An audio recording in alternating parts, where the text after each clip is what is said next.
Year 11. This is your revision of Conscientious Objector for your English Literature Poetry exam. Naturally, we will start with what the title means.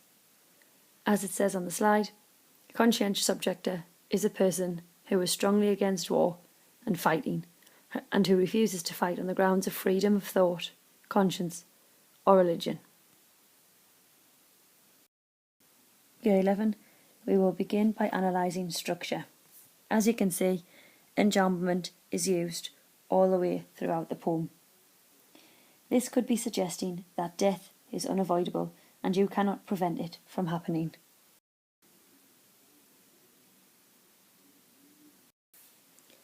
The next structural feature used by the poet is free verse. The use of free verse highlights as the individual thoughts of the poet as she protests against the war. It also suggests that she is free, her thoughts belong to her, and she is not influenced by others. And finally, for structure, the indentations of every other line suggest that death is catching up to the poet and that it will be her turn to die soon. This makes the reader feel worried and anxious, not only for the poet, but also for themselves. When we begin to look at language, the main language device used is that of personification. As you can see, death is personified as a man on a horse.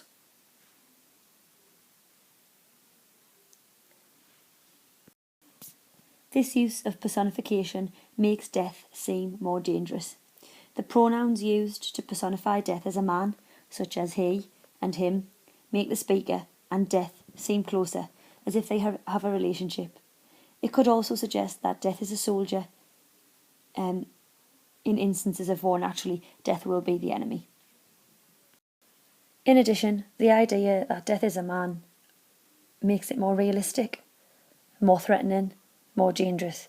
If we are talking about the effect on the reader, once again, death becomes more threatening as it is a person rather than an idea. The repetition of he has business in Cuba, business in the Balkans, shows us that war is everywhere and death is everywhere, and it is almost taking over the entire world. In addition to that, you have the onomatopoeia of clatter, which adds to the personification. It also seems as if death is alive in the sense that we can hear him as well as see what he looks like. And into the next stanza, we can see that the violence of flick and hoof on my breast suggests that death can be provoked. Naturally, it's almost as if the poet has provoked death into chasing her because she does not believe in war. Therefore, she's opting out of supporting her country, if you like.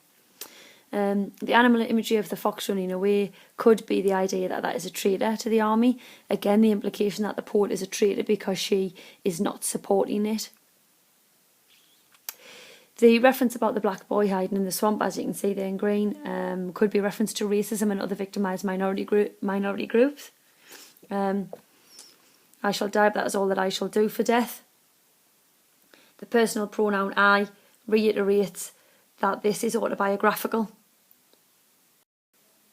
The poem is autobiographical because it is the poet's actual thoughts that we are hearing. By using I, it solidifies that these are her individual ideas and her individual qualms with the idea of war.